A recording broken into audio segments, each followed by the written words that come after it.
Good evening and welcome to my channel. Tonight, we'll be continuing our story of Wuthering Heights by Emily Bronte. Chapter 16. About 12 o'clock that night was born the Catherine you saw at Wuthering Heights, a puny 7-month child, and 2 hours after the mother died, having never recovered sufficient consciousness to miss Heathcliff or know Edgar. The latter's distraction at his bereavement is a subject too painful to be dwelt on. Its after effects showed how deep the sorrow sunk. A great addition in my eyes was his being left without an heir. I bemoaned that as I gazed on the feeble orphan, and I mentally abused old Linton for what was only natural partiality, the securing his estate to his own daughter instead of his son's. An unwelcomed infant it was, poor thing. It might have wailed out of life, and nobody cared a morsel during those first hours of existence.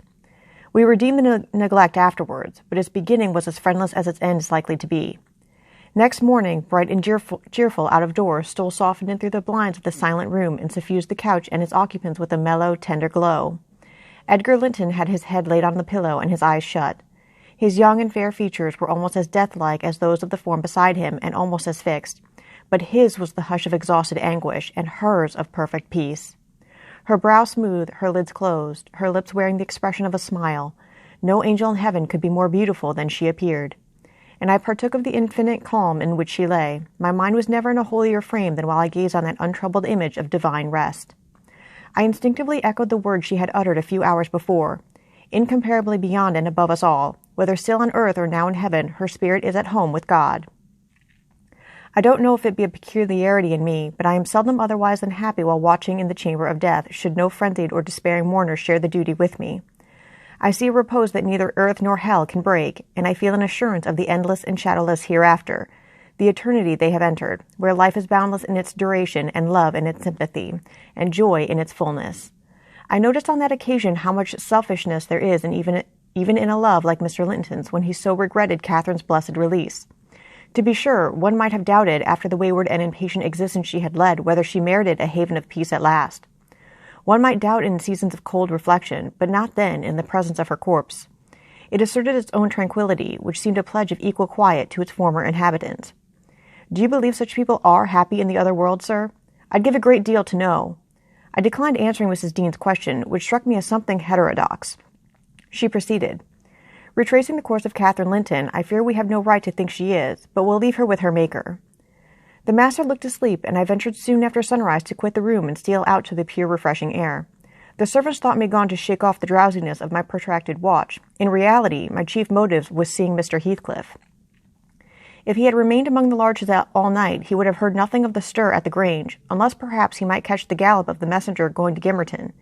If he had come nearer, he would probably be aware, from the lights flitting to and fro, and the opening and shutting of the outer doors, that all was not right within.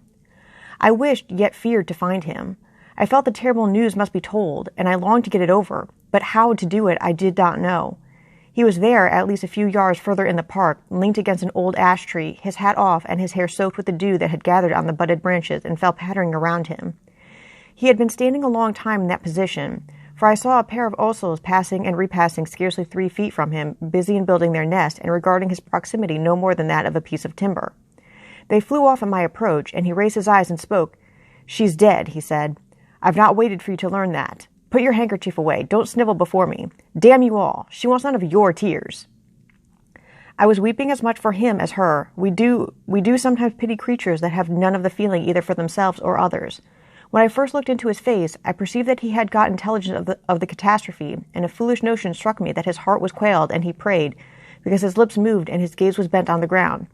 "Yes, she's dead," I answered, checking my sobs and drying my cheeks. "Gone to heaven, I hope, where we may every one join her, if we take due warning and leave our evil ways to follow good." "Did she take due warning, then?" asked Heathcliff, attempting a sneer. "Did she die like a saint? Come, give me a true history of the event. How did—" He endeavored to pronounce the name, but could not manage it, and compressing his mouth, he held a silent combat with his inward agony, defying meanwhile my sympathy with an unflinching, ferocious stare. "How did she die?" he resumed at last, fain, notwithstanding his hardihood, to have a support behind him, for after the struggle he trembled, in spite of himself, to his very finger ends. "Poor wretch," I thought, "you have a heart and nerves the same as your brother men. Why should you be anxious to conceal them? Your pride cannot blind God. You tempt him to wring them till he forces a cry of humiliation." Quietly as a lamb, I answered aloud, She drew a sigh and stretched herself like a child reviving and sinking again to sleep, and 5 minutes after I felt one little pulse at her heart and nothing more. And did she ever mention me? He asked, hesitating as if he dreaded the answer to his question would introduce details that he could not bear to hear. Her senses never returned. She recognized nobody from the time you left, I said. She lies with a sweet smile on her face, and her latest ideas wandered back to pleasant early days. Her life closed in a gentle dream. May she wake as kindly in the other world. May she wake in torment, he cried with frightful vehemence, stamping his foot and groaning in a sudden paroxysm of ungovernable passion. Why, she's a liar to the end. Where is she? Not there, not in heaven, not perished. Where? Oh, you said you cared nothing for my sufferings, and I pray one prayer, I repeat it till my tongue stiffens. Catherine Earnshaw, may you not rest as long as I am living. You said I killed you. Haunt me then. The murdered do haunt their murderers, I believe. I know that ghosts have wandered on earth. Be with me always. Take any form. Drive me mad. Only do not leave me in this abyss where I cannot find you. Oh God, it is unutterable. I cannot live without my life. I cannot live without my soul. He dashed his head against the knotted trunk, and lifting up his eyes howled, not like a man, but like a savage beast being goaded to death with knives and spears. I observed several splashes of blood about the bark of the tree, and his hand and forehead were both stained. Probably the scene I witnessed was a repetition of others acted during the night. It hardly moved my compassion. It appalled me. Still, I felt reluctant to quit him so. But the moment he recollected himself enough to notice me watching, he thundered a command for me to go, and I obeyed. He was beyond my skill to quiet or console. Mrs. Linton's funeral was appointed to take place on the Friday following her decease. Until then, her coffin remained uncovered and strewn with flowers and scented leaves in the great drawing-room. Linton spent his days and nights there, a sleepless guardian. In a circumstance concealed from all but me, Heathcliff spent his nights at least outside, equally a stranger to repose.